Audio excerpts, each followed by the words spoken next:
Welcome to Paranormal Nightshift, your home for everything that goes bump in the dark, where your spine-chilling fan stories come to life right here. Tonight, we dive into a haunting tale that spans generations, a story submitted by Elizabeth. She calls it a generational curse, but before we unravel the eerie details, I've got something special for you. Head over to paranormalnightshift.com and grab your free copy of The Birth of Dimensional Desperado, the first ebook in our thrilling new series. Discover the origins of Buck Shadow Sheriff Freeman and his ghostly adventures through time. Now, dim the lights, settle in, and prepare yourself, because this one's going to stick with you long after the night ends. Growing up, I always felt like my family was different, not in the quirky, eccentric way, but in a way that was steeped in silence and unspoken fear. My mom and her sister refused to talk about anything remotely paranormal. If you even hinted at it, their faces would harden, their voices would drop, and they'd say, "We don't talk about that." As a child, I didn't understand. But over time, I learned the hard way why they had drawn that line. From as far back as I can remember, there was something wrong with my room.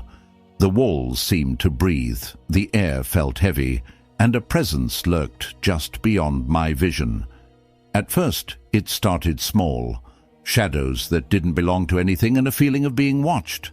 But as I got older, the manifestations became more direct. It started showing itself when I was around 7, always at the same time, 3 a.m. I would wake up, and there it would be, standing in the corner of my room.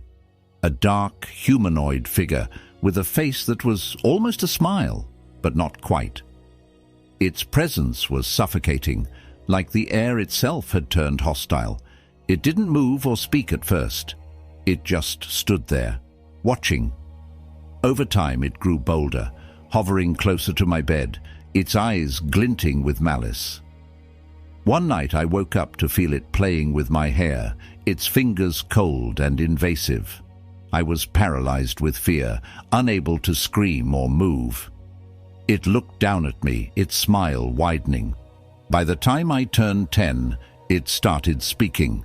Its voice was low and guttural, barely above a whisper. "One day you will be with me," it said. The words cut through me like ice, and for the first time I truly felt the weight of its presence. After that, everything went quiet. For months it didn't appear, and I thought maybe it was gone. I was wrong. One day, while I was cleaning my room, the hutch of my dresser, sturdy and heavy, fell without warning. It came crashing down toward me, pinning me to the ground. My leg was caught and I couldn't move. Panic set in as I called for my mom, shouting her name over and over. And then I saw it. It was standing there, just a few feet away, its face contorted into a hideous grin.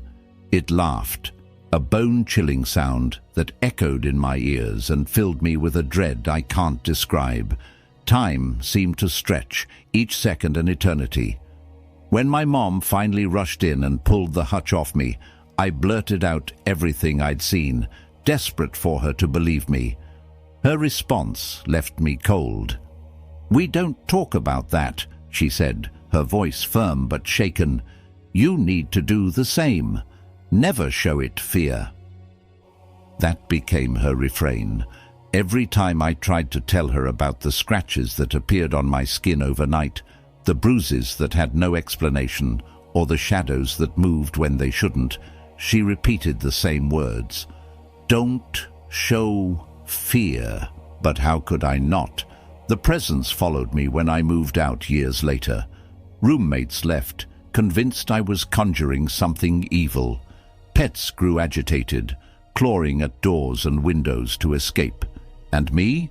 I lived in a constant state of exhaustion and terror. The scratches and bruises continued, and I couldn't escape the feeling that I was never alone. Then my sister had her son. For a brief, blessed moment, I felt the weight lift. The presence that had tormented me for years was suddenly gone. I thought maybe it was over, that I was free. But a month ago, I was reminded how wrong I was. At exactly 3 a.m., my phone rang. I groggily answered it, my heart skipping when I saw it was my sister's number. But instead of her voice, it was my nephew's. His voice was small and steady, almost emotionless. "It is here," he said, and told me to tell you that you are free. The line went dead. I tried calling back over and over, but there was no answer. The next morning, my sister called me, oblivious to what had happened. I asked her if her son had made the call, and she called him over. "Did you call TT last night?" she asked. He shook his head, but then smiled. "I have a new friend now," he said, his tone cheerful. "They said they used to be TT's friend." I froze, my blood running cold. My sister looked confused, saying there had been no outbound calls from their phone. But I knew better. Desperate for answers, I called my mom. That's when she told me the truth. When she and her sister were young, they had played with a Ouija board, and it had gone horribly wrong. Something dark came through, attaching itself to my mom. She thought she had dealt with it, that she'd protected me when I was born. But when I started telling her about my experiences, she knew the evil hadn't left. It had passed to me, and now it has found its way to my nephew. I asked her if they had ever closed the portal. Her voice cracked as she answered, "We never got the chance. I tried to burn the board, but instead it set our house on fire." She paused, her voice heavy with regret. "This thing isn't going anywhere. It's attached to our family and it feeds on fear. The best thing you can do is pretend it's not there." That night I sat in silence, thinking about the weight of her words. Generations of my family had been haunted by this entity, and now my nephew was its new target. I wanted to fight it, to protect him. But how do you fight something that doesn't play by our rules? I don't know what the future holds, but I know this: evil is real, and it's not done with us. All I can do now is hope my nephew will be stronger than I was, and that one day, somehow, this curse will end.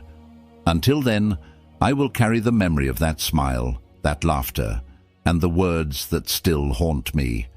One day, you will be with me. With that being said, Elizabeth, thank you so much for sharing your story. Now, if you have a story you'd like to submit, feel free to do so right here on Paranormal Nightshift. And hey, if you're enjoying the show and want to support what we do, consider joining us over on Patreon. As a member, you'll get an ad-free experience, early access to episodes a week before anyone else, and exclusive access to all future journeys of the Dimensional Desperado ebook series. But if Patreon isn't your thing, no worries. You can also subscribe to the podcast on Spotify and YouTube, and while you're there, leave us a comment and let us know what you think about this episode. And don't forget, head over to paranormalnightshift.com to grab your free copy of the first ebook in the Dimensional Desperado series, The Birth of Dimensional Desperado. It's our gift to you for being part of this journey with us. Thanks for tuning in, and we'll see you next time on Paranormal Nightshift.